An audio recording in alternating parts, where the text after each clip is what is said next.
So I'm out driving around in my neighborhood, y'all. I'm not making this up. This actually happened.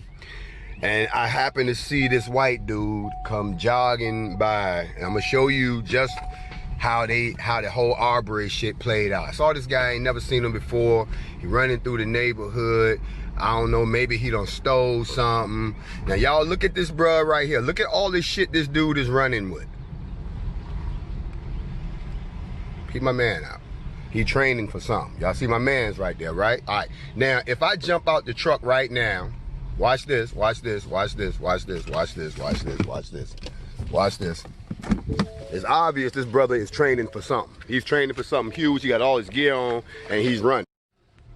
Now, if I had made up my mind that I was gonna jump out of my vehicle and confront this dude, you know, and accuse him of stealing, and I got a shotgun, and plus on top of that, if I'm the one filming it, you notice I knew he was there. I saw him run past my house. I saw him run through the area, so I done followed him all the way over here into a whole nother neighborhood, another complex, just so I can confront this dude. This is how motherfuckers who have a sense of white superiority and white racism and still believe that black folks are up to no good, even though they enslaved us for 247 years and they ain't about shit. But this is how shit happens. So I just wanted y'all to see that that's how shit can happen. Now I kept on moving. This bruh out here in the estates where we are, where you ain't got no business if you don't live up in here. Once again, just like the place down there in Brunswick, one way in, one way out. You ain't got no motherfucking business up in here. But since he's up in here, number one, I would assume that he lives here. But y'all see how shit can pop off. That's all I'm saying. And how did this all happen? Nigga, I was on my way to the store to get some L's. Peace. Y'all know goddamn well that you was gonna hear from me after what happened to me this morning. How ironic would it be that the same person that was prepared to run through the neighborhood that Ahmaud Arbery was hunted down and killed by racist, old rednecks, that within a week or so, I would find myself in a situation where I'm that person. If you've seen the video that I posted from this morning, the irony of it further convinces me that Yahweh is speaking to all of us, that I'm trying to make something happen, and I'm trying to push certain people, because the people are not going to move until I push certain people into their, I hate to use the word purpose, because we all have a purpose. We just have different purposes. I could not believe what I was seeing. You know, that could have went so many different ways. Uh-oh, it's one of them killer hornets. No, it's just a bumblebee. Whew, I was shook for a minute. I'm like, that's how it's gonna end? Wow. Okay, he's back. Get the fuck out of here. Maybe if I light an L, he'll leave me alone. Y'all hold on a second. The same L I was going to the store to get. See, let me tell y'all, I was minding my own damn business. I was just going to the store because I was out. You know, we've been on quarantine. I had like 4 cases. It's all gone now. It's all gone. So I was on my way to get some more. I even had the Doberman that don't like white people with me. So he's constantly on high woman alert, on white people alert. And I'm standing there. And this white dude come jogging right past me with a sledgehammer and a backpack. Now, if I had the mentality of the police who have been, and they won't admit it to you. I don't give a fuck whether you say they're a good cop or a bad cop. If I have the mentality of a police officer who thinks that all black folks are criminals first, citizens second, and I retire and I still have that same mentality, then I think I can be gung-ho enough to go and chase down somebody who I don't even know, minding his own goddamn business, whether he was carrying a backpack, a sledgehammer, a cinder block, or a fucking live alligator. Wouldn't have made me no goddamn difference. That man minding his own goddamn business. It's supposed to be a free country. That's what they told me, right? But if I had a policeman's mentality where black folks are always criminals, they always up to no good, they shiftless, they lazy, they worthless. See, that's the brainwash. They didn't say that when we was feeding their children and building their houses and harvesting their cotton and having their babies and putting up with their abuse and abiding by their laws. And I can just keep going, don't get me started.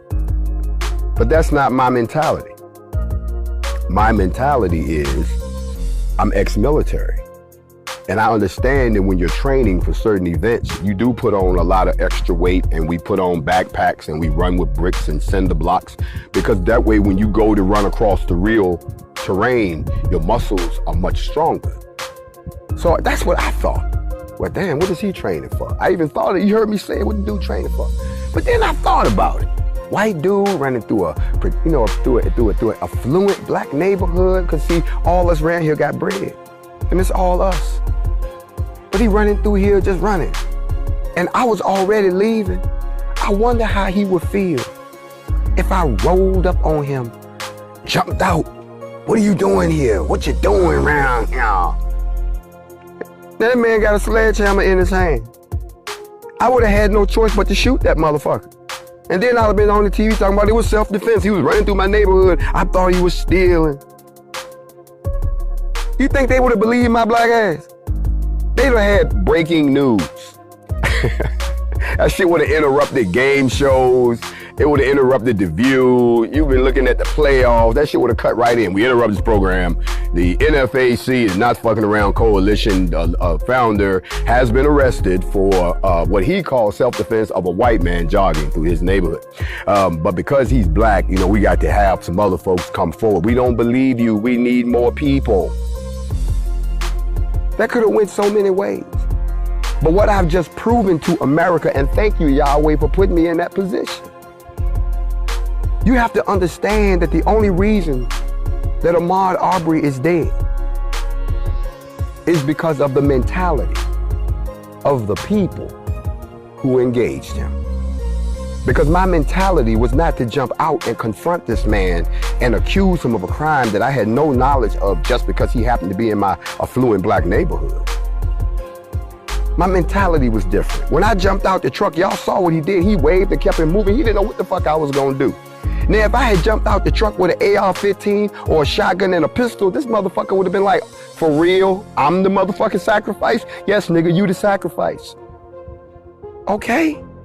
In other words, white people, what I've just shown you is that it's not that I hate you. I hate the shit you do, because we don't do shit like that. And Yahweh just created a situation where I had a chance. If I really wanted to kill a motherfucker like y'all think we do, that all we about is killing motherfuckers and not trying to push y'all back from encroaching on the fact that we are human beings, then I would have killed that man. Matter of fact, wouldn't even have shot him. You know, I would have had to break out. I ain't had a chance. I haven't played with this yet. You understand what I'm saying? Do you know what this is?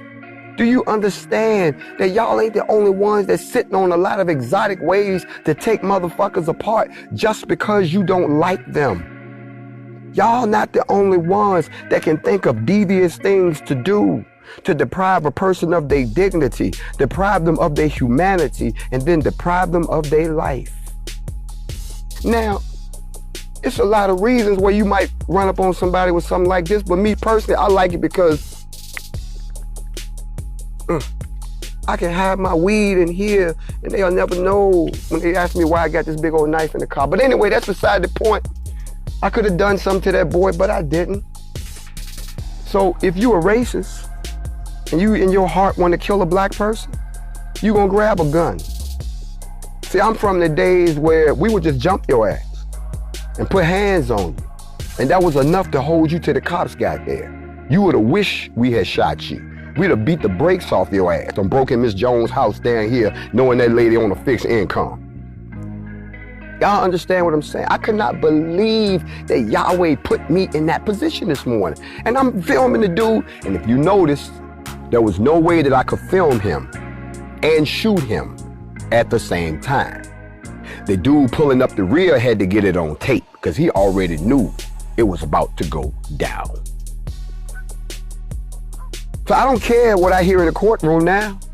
I can understand what their defense gonna be. We saw somebody, we didn't know what he was up to, we went to confront him, it went wrong, there was a struggle and he died. That's gonna be their case. There's been some shit going on in the neighborhood, somebody stole my shit, so that's gonna be their case. They ain't even gonna talk about all the people who helped dismiss the shit. The case gonna be just like what happened to me.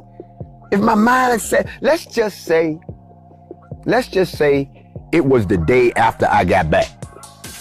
Let's just say it was the day after we got back from Brunswick. I'm still heated. I just got back.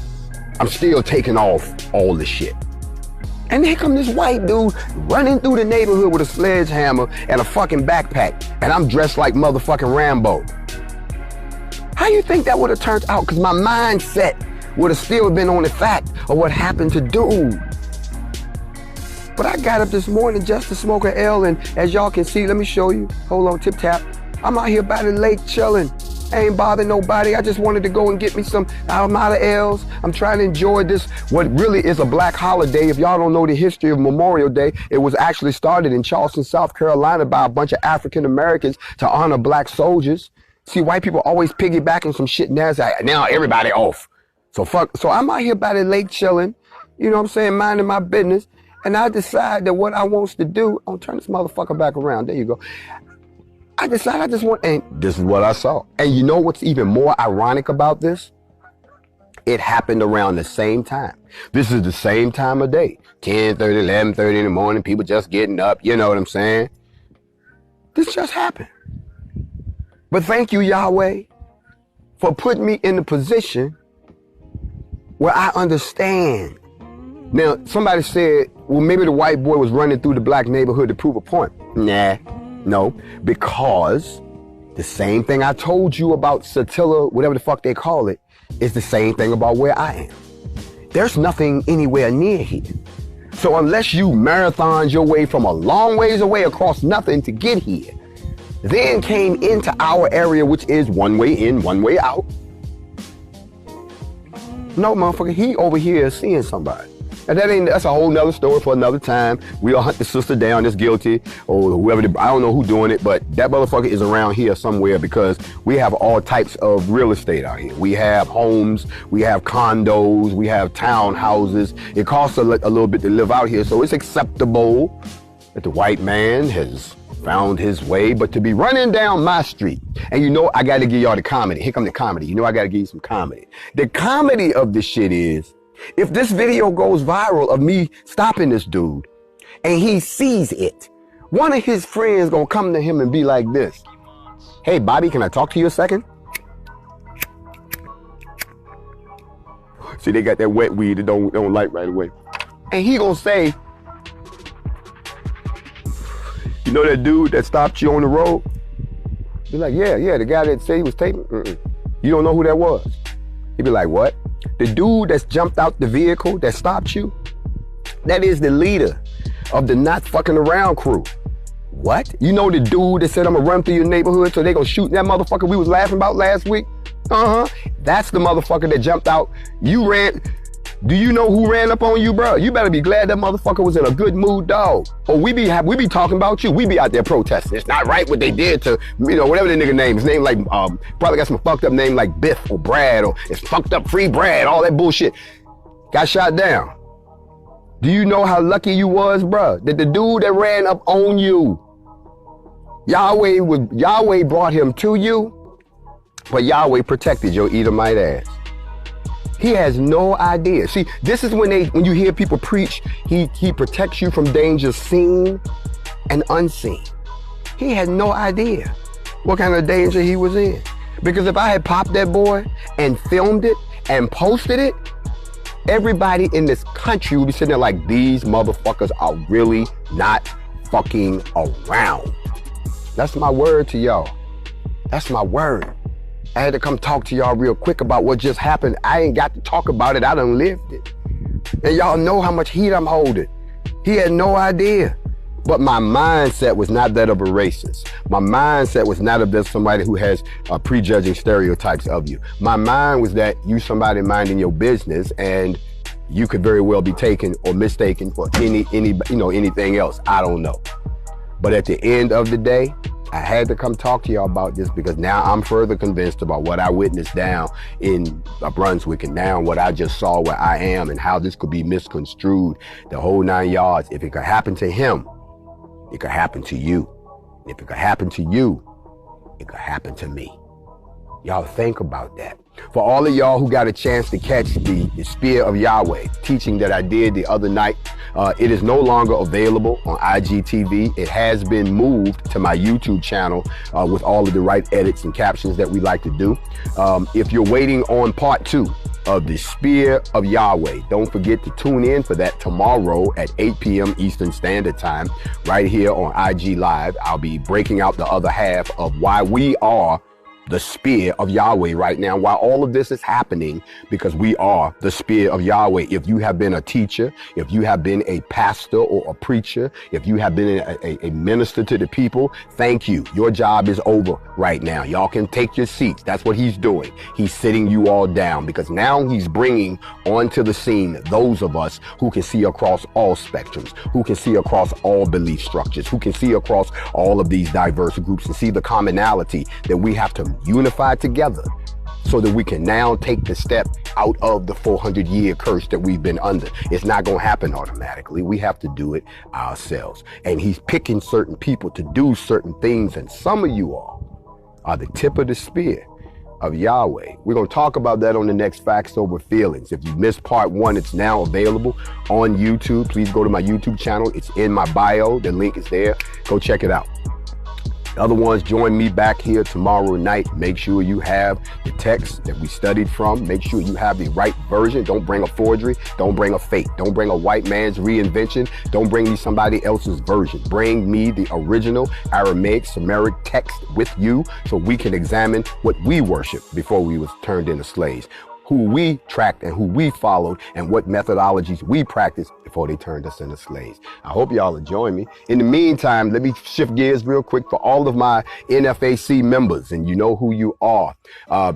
I want you all to get ready to do exactly what you've been told to do. We're going to do that around Friday. If nothing changes, you'll get further information. I can say it publicly because y'all don't have a clue what the fuck I'm talking about. That's how we work.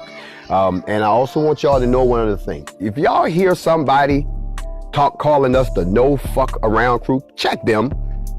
They've been butchering the name. I done heard all kind of shit. It's the not fucking around crew.